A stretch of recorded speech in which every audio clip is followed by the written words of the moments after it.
make sure you check for those little wooden blocks or the metal brackets. Probably tells you if they got them on the box, but look for them anyway. Check your owner's manual. Familiarize yourself with the generator if you're not familiar. I've had 5 or 6 generators. They're all basically the same. First thing, don't ever forget, they do not ship generators with oil in them. There should be a little tag like that telling you to add oil before you start it. Don't even turn this motor over until you make sure it's full of oil. This generator takes 1030. Put 1030 in it. All right, it tells you right there on the little tag and on the little tag down there on the oil fill to put 1030 in it. All right, I'm going to pause this for a bit so I can move all the packing and stuff out of the way. I'm sure none of you need help with how to move packing and stuff out of the way.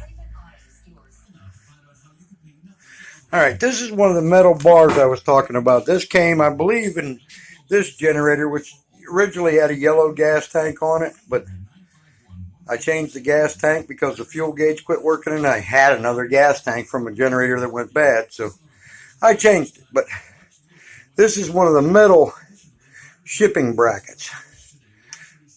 I kept it. I found it when I was putting my wheel kit underneath my shelf there with all the other wheel kits I've got. This is the only one I have wheels on because this is my spare that sometimes I use to somewhere else, or if I need one out here. This is an extra generator.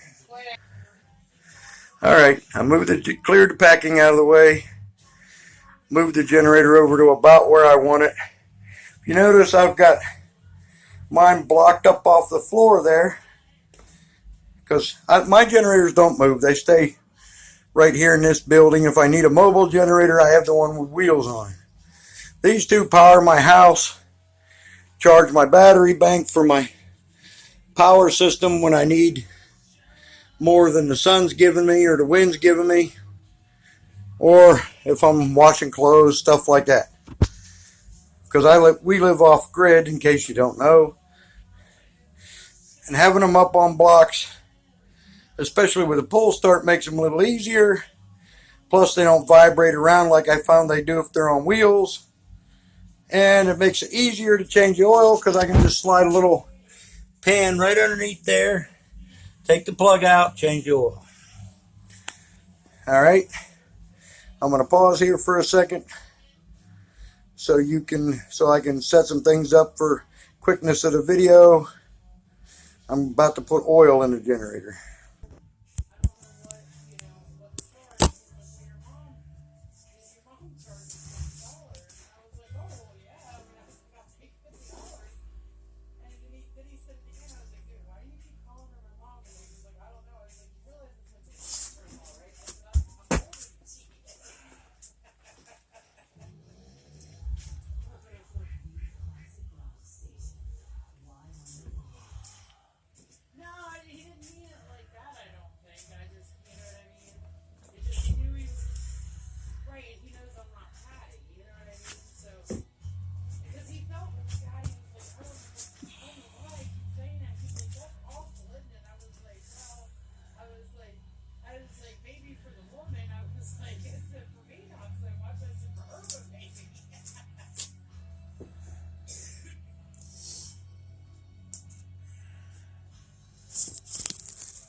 All right, I've got this funnel I made with a piece of clear flex hose on it.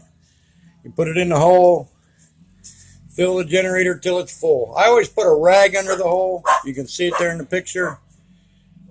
In case I spill any, it just goes down on it, and you fill it till it's full. The owner's manual and probably somewhere on the generator tells you how much oil. But like I said, the owner's manual and probably somewhere on the generator, it'll tell you the capacity of oil. They're usually like 1.2 quarts to 1.5 quarts, something like that. Maybe 2 quarts. But anyway, fill it till it's full. And make sure it's full. I always put a little bit of Lucas oil stabilizer in my generator motors because the oil in most of these ain't filtered real good. And I've had good luck with Lucas. I used to put it in my semis when I owned my own tractor trailer.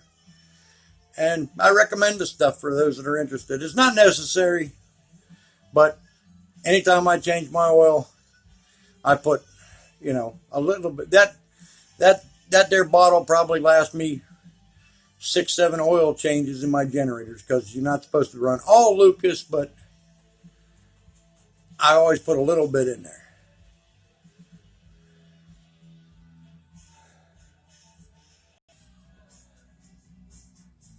All right, filled my oil up. Checked it on the stick, which new oil is kind of hard to see, but it's little. I just pretty much filled it up till it drained, it started dripping out. But that's how you check it, right there on the stick. I'm going to have to hunt up my negative battery cable, which is unhooked right down there. The battery's right here in the lower right corner. That's where all 3 of my electric start generators have been. I don't see the negative battery cable, so I'm going to have to figure out if it's in the box or whatever and get back to you and hook it up. All right, I found the wire. It was up on top of the motor, zip tied. Right there. Trying to get it in picture. And it just bolted right to that little terminal right there. Most of you already know this, I'm sure. I can't do it and hold the phone at the same time, so it takes a Phillips screwdriver. It looks like an 8 or 10 millimeter wrench. I always use a wrench after the screwdriver to make sure they're tight. But just right there on the negative side of the battery where it goes. And you just have to take my word for that because, like I said, I can't hold the phone and use my hands to tighten that battery.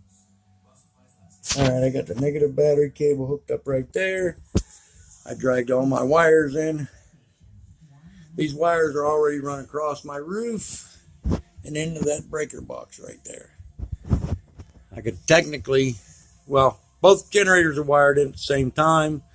I have multiple plugs. This is a 220 plug for 220. This is a 220 like dryer like plug, which is the one we'll be using. I have an earth ground, which I will be hooking up. But also, one of my generators had a 12 volt hookup to put charge a battery. This one does not, so we will not be using these.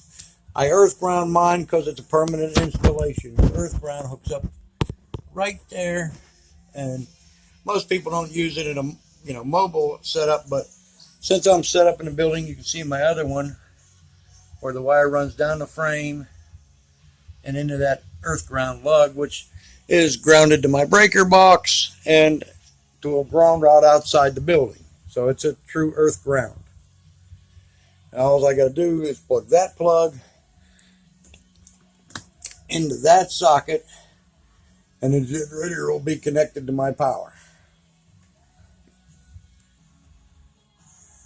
Alright, as you can see, I plugged in the plug. Nothing complicated there. Hooked up the wire to my earth ground, which is not really red. It's red with a black stripe because when I wired this in, I should have used a black wire, but this was as close as I could get at the time. But it's the ground. And I recommend, if it's electric, even pull start, before you put gas in it or whatever, just spin it over a couple times. Let the, get the oil slung up, because these new generators start pretty quick, and that way it gives it a little head start on getting oiled. Whether or not you need to do it, that's up to you. But that's what I do. And I'll go get some gas and fill it up. Fill it up on the top. And everybody knows how to fill a gas tank. I use 5-gallon cans. One of these days I'd like to get a big tank outside. I noticed this generator does not have a gas gauge on the top like this generator does, which you notice is a little low on fuel, but Another thing, when you put the gas in, I'm going to do it now, but make sure you turn your gas on or you'll be trying to start it. There's a thing there indicating on off. This goes down. Make sure you turn your gas on, otherwise you'll be trying to start it forever and wondering why it won't start. Alright, I put a couple of gallons of gas in it. There's my big homemade funnel. With some gas cans, this makes it a whole lot easier. I made it out of a distilled water bottle that I use to fill my batteries with distilled water. And now, I guess, the moment of truth. Flip the choke lever down here on the side next to the gas lever. Fires up.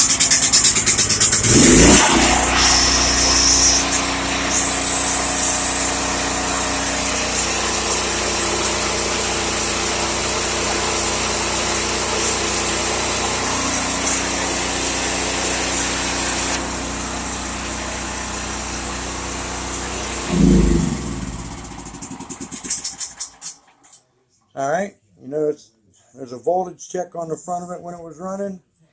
Before I turn this on to my house, check the voltage. If your generator don't have a voltage gauge, just use a little regular voltmeter.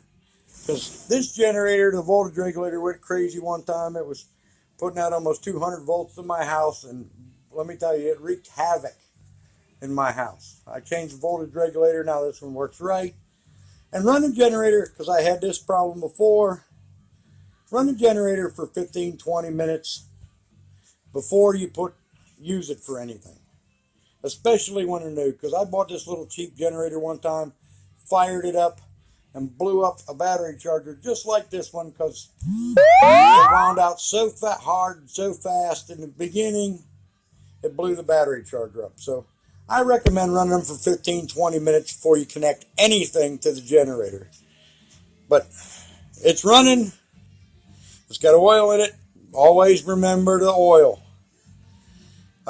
Legal disclaimer, I'm not responsible for anything. This is just for informational purposes. Check your owner's manual.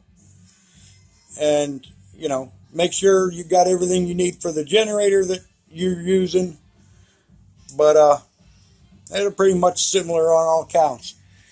This breaker right here turns, I'd have to shut my solar power off with this breaker first, or I'll blow my inverter out. Because if an inverter gets hit on the front end with power, your inverters are done. Found that out the hard way. So I shut this breaker off, turn this breaker on. This is in a building that's completely separate from my house in case there's a fire, whatnot. All this stuff is in a small shed. That's pretty much all it does. It's my power building, we call it. The bottom breakers for my little generators, top breakers for my big generators. This one's wired up 220. This one's wired up 110.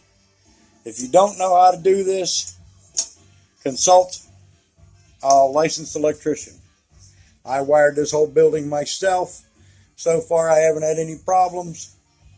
But, if you don't know, figure it out or find somebody that does know. Because if you do this wrong, you can start a fire, burn your house down. So be careful. But I'm going to run this generator 15-20 minutes. Take my wires up out of the way so they're not just laying there. That's my exhaust that goes outside, which I have to have a piece made for to bolt it onto these two Champion generators, because I've got exhaust pipes that go outside for both generators. But I got to have a way to connect the pipes to the exhaust. And these generators, my old generator, that I could just bolt the pipes on. This one's different. But anyway, that's in a nutshell. I hope you guys learned something and helped you out. Tune in next time for whatever we post on the next project we do. Thank you.